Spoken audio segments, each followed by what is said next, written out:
dear friends and my dear masters and my dear gods of Andhra Pradesh. ధ్యాన మిత్రులారా, ఈరోజు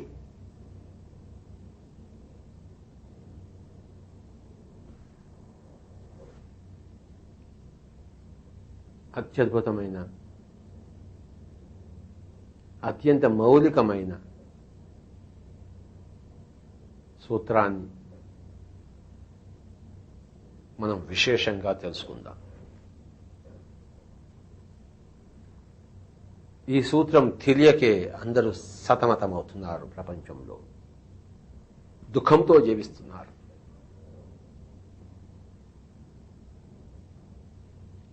గౌతమ బుద్ధుడు తన జీవిత చివరి దశలో ఆఖరి శ్వాస వదిలిపెట్టే ముందర తన శిష్యుడు ఆనందుడికి ఇచ్చిన ప్రబోధం. ఈ మాటలు తర్వాత బుద్ధుడు మాట్లాడలేదు. ఆ చివరి మాటలు ఆయన యొక్క పదములలో అప్పో దీపో భవ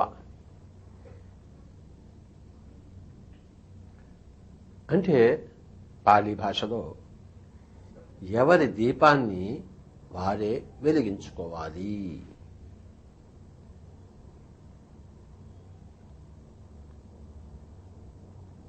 ఎవరిని వారే ఉద్ధరించుకోవాలి.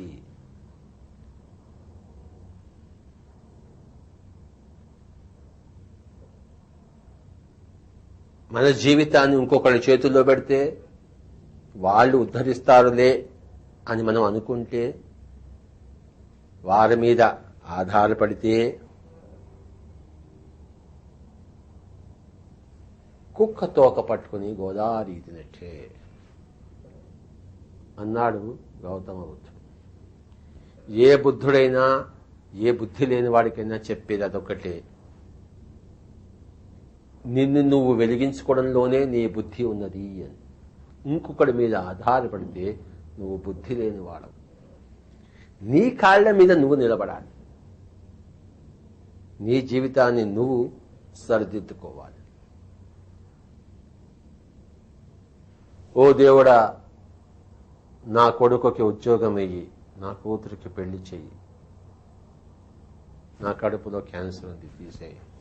ఎవరున్నాడు తీసే నాథుడు? నీ కొడుకుకి ఉద్యోగం ఇచ్చిన నాథుడు అక్కడ ఎవరున్నాడు? అక్కడ ఏమీ లేదు, శూన్యం ఉంది అక్కడ. నీ కూతురికి పెళ్లి చేసేవాడు ఎవడున్నాడు? పైన ఎవ్వరూ లేరు. నువ్వే కష్టపడి నీ యొక్క కొడుకుకి సహాయం చేయాలి. నీ కొడుకు ఉద్యోగం చేయాలంటే నీ కొడుకు కష్టపడాలి. నువ్వేం చేస్తావు? నీ కూతురు పెళ్లి చేయాలంటే కూతురు తన పెళ్లి తాను చేసుకోవాలి. నువ్వేం చేస్తావు? నీ కూతురు పెళ్లి.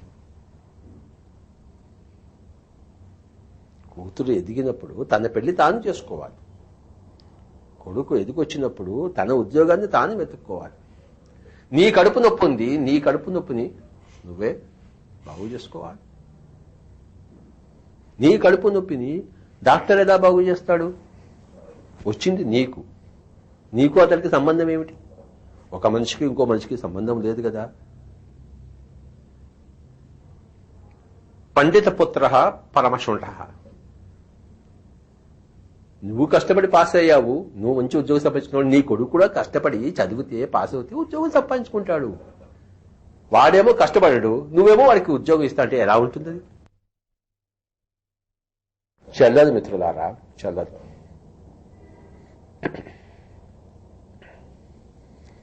ఎవరి ఉద్యోగాన్ని వాళ్లే సంపాదించుకోవాలి, ఎవరి పెళ్లిని వాళ్లే చేసుకోవాలి, ఎవరి తలకాయ నొప్పిని వాళ్లే తీసేసుకోవాలి, ఎవరి ముక్తిని వారే సంపాదించుకోవాలి, ఎవరి దుఃఖాన్ని వాళ్లే పోగొట్టుకోవాలి.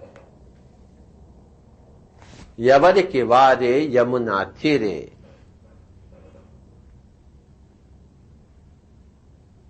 ఎవరికి వారే కర్మ తీరే, జీవన తీరే. నీ జీవితాన్ని నువ్వు చూసుకోవాలి. తల్లిదండ్రులు పిల్లల్ని పుట్టించగలరు, పెంచగలరు. కానీ వాళ్ళ జీవితం చూసుకోవాల్సిన బాధ్యత వాళ్ళదే. వాడు మొండికేసి చదవడు, నువ్వేం చేస్తావు? అసలు నువ్వేమీ చేయలేవు. మిత్రులారా, ఈ మొత్తం అవగాహన ఉందే మౌలికమైన అవగాహన. మానవుడు జీవితంలో పక్కవాడు చేస్తాడులే, నా తల్లి సంపాదించింది కదా, నా తండ్రి సంపాదించాడు కదా, నేనెందుకు ఉద్యోగం చెయ్యాలి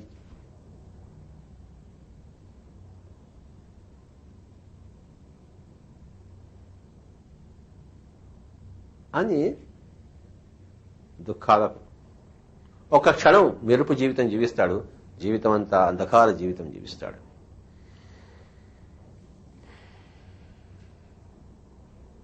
ఎవరి కాళ్ల మీద వాళ్ళు నిలబడాలి.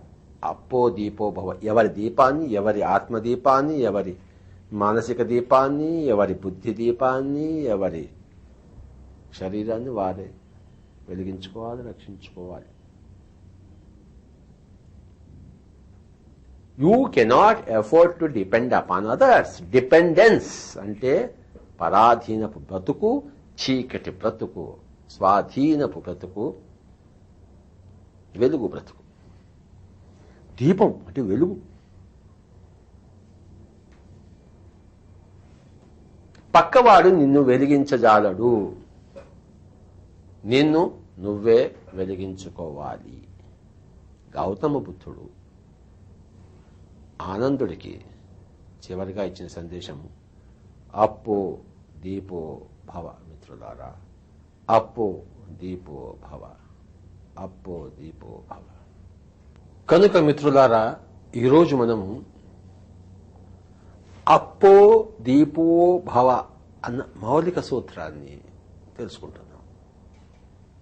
దీనిని కృష్ణుడు భగవద్గీతలో, అంటే వేదవ్యాసుడు మహాభారతంలో రెండు ఒకటే ఏం చెప్పాడంటే, ఉద్ధరేద్ ఆత్మనాత్మానం ఆత్మానమవసాదయేత్ ఆత్మైవ్యహాత్మనో బంధు ఆత్మైవ రిపురాత్మనః. ఉద్ధరేద్ ఆత్మనాత్మానం, ఎవరి ఆత్మను ఎవరికి వారే ఉద్ధరించుకోవాలి. ఆత్మా న అవసాదయేత్, ఎవరి ఆత్మను వాళ్ళు దిగజార్చుకోకూడదు. తప్పుడు అనుభవాల వైపు పంపించకూడదు. తమ ప్రయాణమును సుదూరము చేసుకోకూడదు. ఆత్మైవ్య ఆత్మనో బంధు ఆత్మైవ రిపురాత్మ, ఎవడికి వాడే బంధువు, ఎవడికి వాడే శత్రువు. నువ్వు మాంసం తింటే 5 జన్మల్లో నేర్చుకోవాల్సింది 50 జన్మల్లో నేర్చుకోవాల్సి వస్తుంది. చూశాక అప్పుడు నీకు నువ్వే శత్రువు అయ్యావు. బాగా చికెన్ మసాలా పట్టించి తిన్నావు, రోజుకో చికెన్ తిన్నావు, చచ్చావు. 50 ఏళ్లలో ఎన్ని చికెన్లు, ఎంత హింస, ఎంత పాపం ముట్ట కట్టుకున్నావు, ఎంత రక్తపాతం చేశావు. మళ్ళీ వచ్చే జన్మలో దాన్ని అనుభవించవలసింది నువ్వే కదా. అప్పుడు నీకు నువ్వే శత్రువు అయ్యావు. నువ్వు ధ్యానం చేశావు, నీ పాపానంతా కడుక్కున్నావు, నీకు నువ్వే బంధువు అయ్యావు. నిన్ను ఏ రాముడో కృష్ణుడో వచ్చి శివుడో వచ్చి రక్షించడు. నిన్ను నువ్వే రక్షించుకోవాలి. అన్యథా శరణం నాస్తి. నిన్ను నువ్వే ఉద్ధరించుకోవాలి. అన్యథా శరణం నాస్తి. నేను నీకు చేయలేను, నువ్వు నాకు చేయలేవు. నేను నాకు చేసుకోగలను, నువ్వు నీకు చేసుకోగలవు.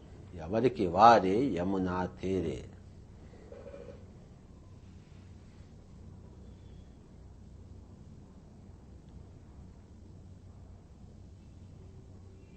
నేను ఈ శాస్త్రము, ఆధ్యాత్మిక శాస్త్రము, ధ్యాన శాస్త్రము ప్రవచించగలను, చెప్పగలను. మీకు నేర్పించలేను, మీరు నేర్చుకోగలరు. శ్రద్ధగా వింటే నేర్చుకుంటారు, లేకపోతే లేదు.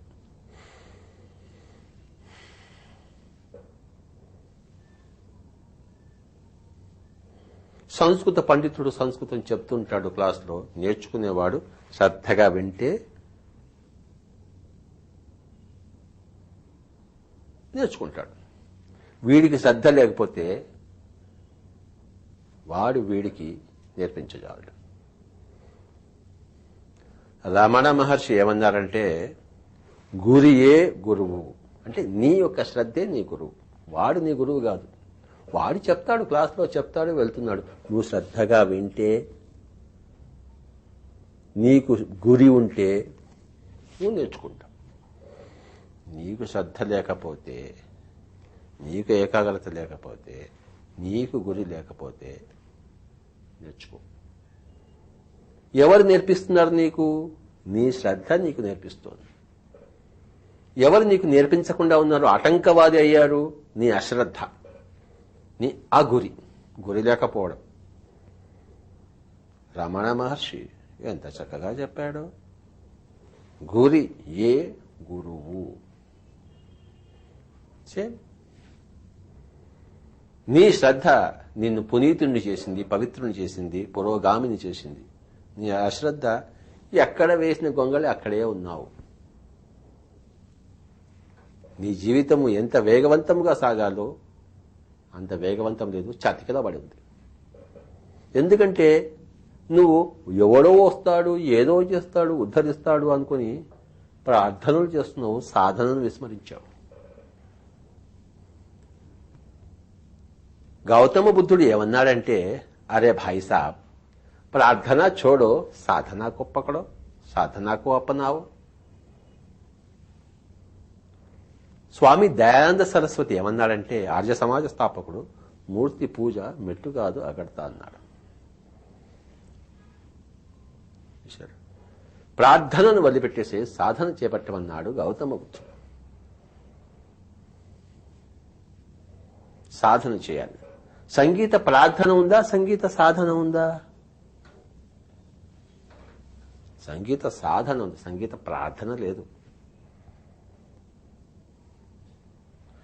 షమ్మంగుడి శ్రీనివాస అయ్యర్లా కావాలంటే సంగీత సాధన చేయాలి. బిస్మిల్లా ఖాన్ పండిత్ రవిశంకర్లా కావాలంటే సాధన చేయాలి.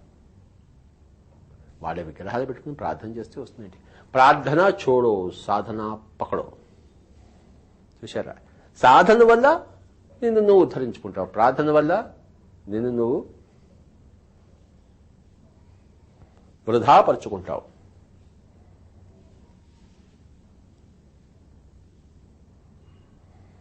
ఎవరిని అర్థిస్తున్నావు?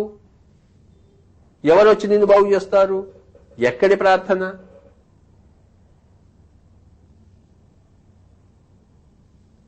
పుస్తకాలు తెరవకుండా చదువుకుంటా పుస్తకానికి సరస్వతి పూజ చేస్తుంటే నీకు చదువు వస్తుందా? ఎట్లా వస్తుంది? వీణ తీసుకుని సాధన చేయకపోతే నీకు వీణ వస్తుందా? ప్రార్థన చేసే వస్తుంది. వీణ పక్కన పెట్టి రోజు నమస్కారం పెట్టి వీణ రా అంటే ఎక్కడి నుంచి వస్తుంది?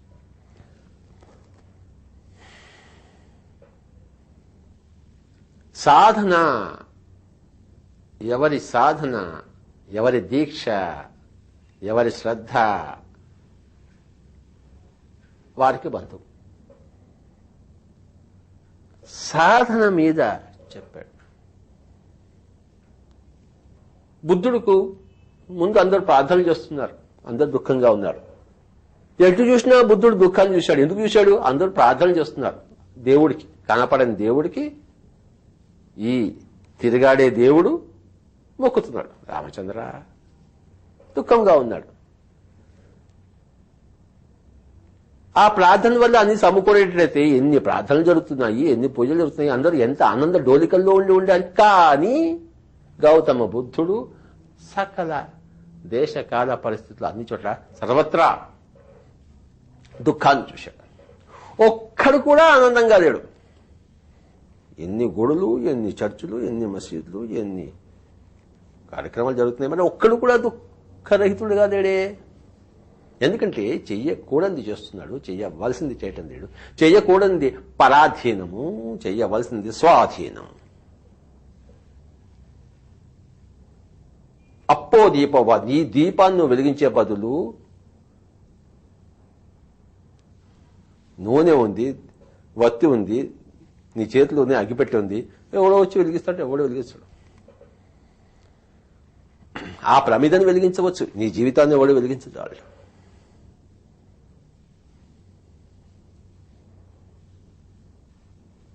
నీ చేతికి ఎవరైనా వీణ అందించవచ్చు, నీకు సంగీతం ఇవ్వజాలి.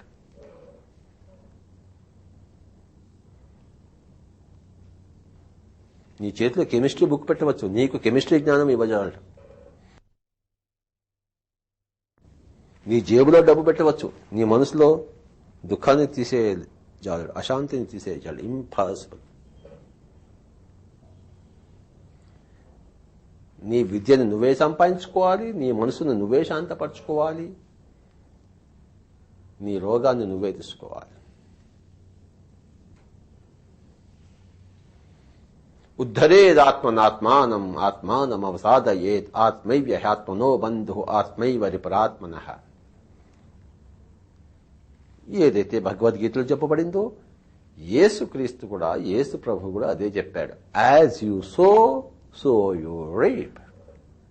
నువ్వు ఏది విత్తుతావో దాన్నే కోసుకుంటావు. వేప విత్తు వేస్తే మామిడి పండు రాదు. విత్తు బట్టి చెట్టు అంట, కర్మ బట్టి ఫలితం అంట, చెడు చేస్తే చెడు అంట, మంచి చేస్తే మంచి అంట. చూసారా? విత్తు బట్టి చెట్టు అంట, కర్మ బట్టి ఫలితం అంట, చెడు చేస్తే చెడు అంట, మంచి చేస్తే మంచి అంట. నువ్వేం చేస్తావో దాన్ని పొందుతావు. కర్మ సిద్ధాంతం.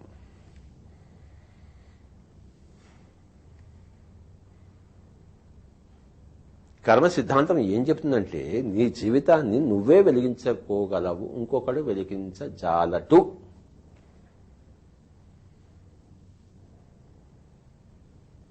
ఇది అర్థం చేసుకోకపోతే ఏమవుతుంది? తల్లిదండ్రుల మీద కోపం, ఉపాధ్యాయుల మీద కోపం, సంఘం మీద కోపం, ఆ దేవుడి మీద కోపం.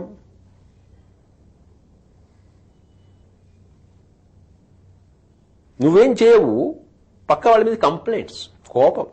వాడు నాకు చేయలేదు, వాడి వల్ల నేను నాశనం అయ్యాను, దేవుడు నాకు ఇలా రాసి పెట్టుకున్నాడు, నేనేం చేస్తాను, నా చేతుల్లో ఏముంది.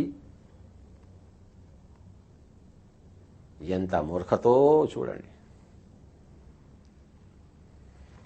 సర్వశక్తిమంతుడై మానవుడు ఖిన్నుడై ఉన్నాడు. తన ద్వారా తాను వంచితుడై ఉన్నాడు. తన కంటిని తన వేళ్లతోనే పొడుచుకుంటున్నాడు. పొడుచుకుని దేవుడు పొడిచాడట, సంఘం పొడిచిందట. వాడి వేలు ద్వారానే వాడి కన్ను వాడు పొడుచుకుని తల్లిదండ్రులు పొడిచాడు.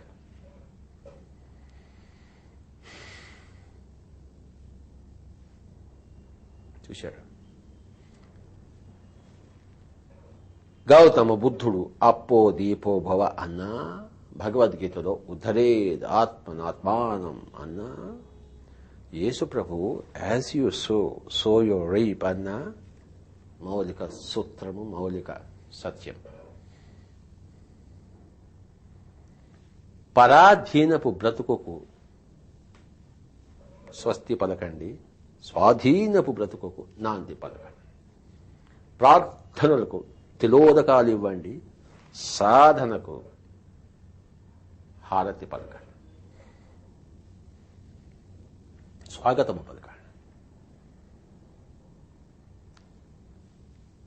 అడుక్కు తినే బతుకు ఎప్పుడు పేదవాడి బతుకే, కష్టపడి పనిచేసేవాడి బతుకు రారాజు బతుకు.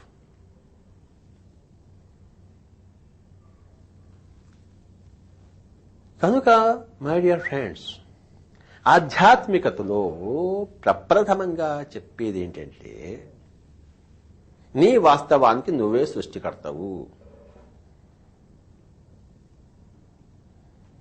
నీ వాస్తవం అనేది నీలోంచి సృష్టింపబడుతుంది. నీ వాస్తవం ఆకాశం నుంచి ఊడిపడదు, వర్షంలా ధార రాదు, నీ యొక్క ఒళ్ళోకి వచ్చి పడదు. నీ ఒళ్ళోకి, నీ ఒంట్లోంచి, నీ రూపంచే బయటకు వచ్చి నీ ఒళ్ళోకి వస్తుంది. అంతేకాని ఆకాశం నుంచి వచ్చి పడి నీ ఒళ్ళోకి పడద్దు. బయట నుంచి నీ ఒళ్ళోకి రాదు, నీ రూపం నుంచి ఉత్పన్నమై నీ ఒళ్ళోకి వస్తుంది. చూసారా? మంగళంపల్లి బాల్యమణి కృష్ణ తాను సాధన చేసి తన సంగీతాన్ని తానే చెవుల్లో వింటున్నాడు. తన సాధన ఫలాన్ని తాను భుజిస్తున్నాడు.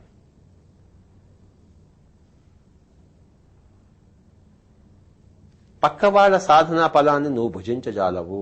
నీ సాధనా ఫలాన్ని పక్కవాడికి భుజింపజాలడు. నీ సాధనా ఫలాన్ని పక్కవాడికి ధారపోయలేవు, అసంభవము. కుక్క తోకని, వంకరగా ఉన్న కుక్క తోకని కాసేపు పట్టుకుంటావు, చెయ్యి వదిలిపెట్టంగానే మళ్ళీ వంకర.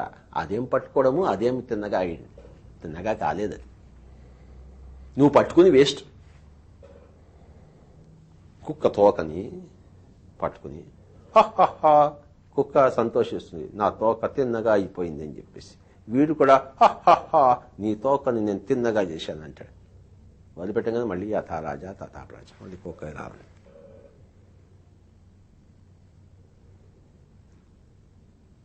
నువ్వేం చేస్తావు? కుక్క తోకని తిన్నగా ఎట్లా చేస్తావయ్యా? ఇంకొక మనిషి నువ్వెలా బాగు చేస్తావు? ఆ భావనే ఇంకోటికి నేను వైద్యం చేయగలను అన్న భావన, ఇంకోటి రోగాన్ని నేను తీయగలను అనే భావన మౌలికంగా అసత్యం. కనుక మిత్రులారా, అప్పో దీపో భవ అన్నది, be a light unto your self అన్నది పిరమిడ్ స్పిరిచువల్ సొసైటీస్ యొక్క ఎంబ్లెమ్ లో స్థిరపరిచి ఉంది. ఎలాగైతే గవర్నమెంట్ ఆఫ్ ఇండియాకి సత్యమేవ జయతే ఉందో, ఎలాగైతే రామకృష్ణ మిషన్కి ఆత్మనో మోక్షాయ జగత్ హితాయచ అని చెప్పే మూట ఉందో, పిరమిడ్ స్పిరిచువల్ సొసైటీస్ ఎంబ్లెమ్కి, మాస్టర్కి మౌలిక సూత్రం ఏంటంటే అప్పో దీపో భవ, be a light unto your self. చిన్నప్పటి నుంచే చెప్పాలి దీని అందరికీ. ముసలి వాళ్ళు ఏంటో అది చెప్పేది లాభం.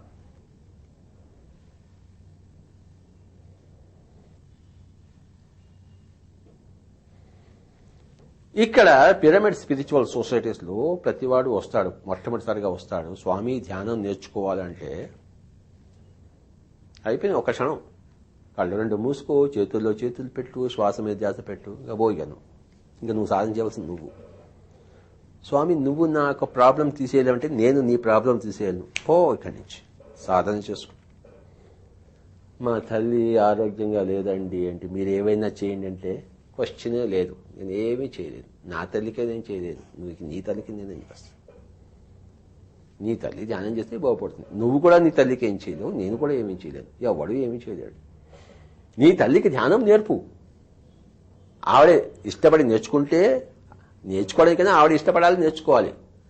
మా అన్నగారు నా దగ్గర ధ్యానం నేర్చుకోరు. చూశారు, నా సొంత అన్న. ఆయనకి ఒంటింటి నిండా సూర్యాస వస్తుంది, బాధపడుతున్నాడు. నేను ఆయనకి నేర్పించగలను ఏమిటి? ప్రపంచానికంతా ధ్యానం నేర్పించాను, ఆయనకు నేర్పించగలను ఏమిటి? ఆయన నేర్చుకోవడానికి ఇష్టపడలేదు, నేర్చుకోడు. ఆయన సూర్యాసిస్ రక్తం కారుతూ అలానే ఉంటుంది. ఏం చేస్తాం, మనం ఏం చేస్తాం? ఆయన ఎప్పుడైతే ధ్యానం చేస్తాడో అప్పుడు పోతుంది. డాక్టర్ వల్ల పోదు, మందు వల్ల పోదు. అది ఆయన తెలుసుకున్నప్పుడు, ఆయన ఆచరించినప్పుడు, సాధన చేసినప్పుడు పోతుంది. ఎందుకు పోదు? మా బాబులా పోతుంది. My dear friends and my dear masters and my dear God's, నీ తలకాయ నొప్పిని నువ్వే పోగొట్టుకోవాలి. నీ కడుపు నొప్పిని నువ్వే పోగొట్టుకోవాలి. నీ కొడుకు చదువు నువ్వు చదవలేవు, తన చదువు తానే చదవాలి. చూశారు? నీ ముక్తిని నువ్వే సంపాదించుకోవాలి. నీ పరిముక్తిని, నీ మహాపరిముక్తిని నువ్వే సంపాదించుకోవాలి. నువ్వు ధ్యాన సాధన చేస్తే ముక్తి, ధ్యాన బోధన చేస్తే పరిముక్తి, ధ్యాన ప్రచారం చేస్తే మహాపరిముక్తి. ప్రచారం చేస్తావా, దాని ఫలం పొందుతావు. ప్రచారం చెయ్యవా, దాని ఫలం పొందవు. మై డియర్ ఫ్రెండ్స్, ఈరోజు మనం అప్పో దీపో భవ అన్న మౌలిక సూత్రము, అథవా ఉద్ధరేదాత్మనాత్మానం అన్న మౌలిక సూత్రము, అథవా as you sow you reap అనే మౌలిక సూత్రము, అథవా నీ వాస్తవానికి నువ్వే సృష్టికర్తవు, you create your own reality అన్న మౌలిక సూత్రం గురించి విస్తారంగా తెలుసుకున్నాం. ఎవరి దీపాన్ని అందరూ సత్వరముగా వెలిగించుకుందురుగాక. ఎవరి జీవితాన్ని ఎవరికి వారు సత్వరముగా ఆనందమయం చేసుకుందురుగాక. ఎవరి శరీరాలను వారు అఖండముగా ఆరోగ్యమయం చేసుకుందురుగాక. అందరికీ వందనములు. మిత్రులారా, ఎవరి దీపాన్ని వారే వెలిగించుకోవాలి కనుక మనమందరము ధ్యానం చేద్దాం. ఎవరు ఎంత ధ్యాన సాధన చేస్తారో అంత లబ్ధి పొందుతారు. ధ్యానం అంటే శ్వాసానుసంధానము ద్వారా చిత్తవృత్తి నిరోధం ద్వారా విశ్వమయ ప్రాణశక్తి ఆవాహనం ద్వారా నాడీమండల శుద్ధి ద్వారా దివ్య చక్షు ఉత్తేజితం. ఇదంతా వెరసి ధ్యానం. ధ్యాన సాధన ద్వారానే మన జీవితంలో వెలుగులు నింపబడతాయి. దీపావళి వస్తుంది. దీపావళి అంధకారము పోయి వెలుగులు, దీపావళి వస్తుంది. ధ్యానము ద్వారా దీపావళి. श्वासानुसंधानम एक ही एक ध्यान विधान नाम है శ్వాసానుసంధాన్. చూశారా? అందరూ హాయిగా కూర్చుందాం, చేతుల్లో చేతులు పెట్టుకుందాం, వేళ్లలో వేళ్లు పెట్టుకుందాం, కళ్ళు రెండు మూసుకుందాం. నోటిలోని మౌనము, మనసులోని శూన్యము, దాని పేరు ధ్యానం. నోటిలోని మౌనము, ఏ నామస్మరణ మంత్ర జపము కూడదు. మనసులోని శూన్యం, ఏ రూపధారణ కూడదు.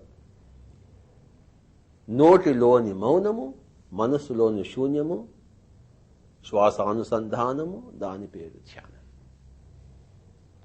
శ్వాసతో కూడి ఉండాలి. హాయిగా కూర్చుందాం, కాసేపు ధ్యానం చేద్దాం. మిత్రులారా, ధ్యానం చేద్దాం. ధ్యాని అయి, యోగి అయి, ఋషి అయి, రాజర్షి అయి, బ్రహ్మర్షి అవుతాం. అందరూ కళ్ళు రెండు మూసుకుని శ్వాస మీద ధ్యాస. Don't open your eyes, be with your breath. कृपया कोई भी आंखें न खोलें, अपने ही सांस के साथ खूब जिए. చక్కటి సంగీతం వినబడుతుంది. దాంతోపాటు శ్వాస మీద ధ్యాస, శ్వాసానుసంధానం. గౌతమ బుద్ధుడు దీనిని ఆనాపానసతి అన్నాడు.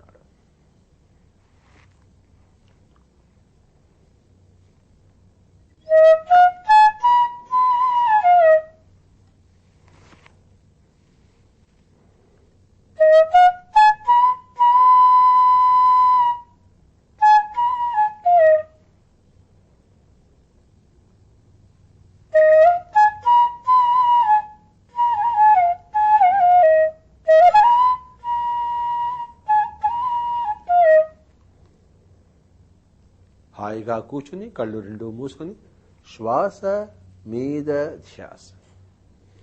ఏ మంత్రము లేదు, ఏ తంత్రము లేదు, ఏ యంత్రము లేదు. ఉన్నదల్లా శ్వాస, శ్వాస మీద ధ్యాస. మిత్రులారా, ఎవరి దీపాన్ని వారే వెలిగించుకోవాలి. శ్వాస మీద ధ్యాస ద్వారా కళ్ళు రెండు మూసుకుని హాయిగా కూర్చుని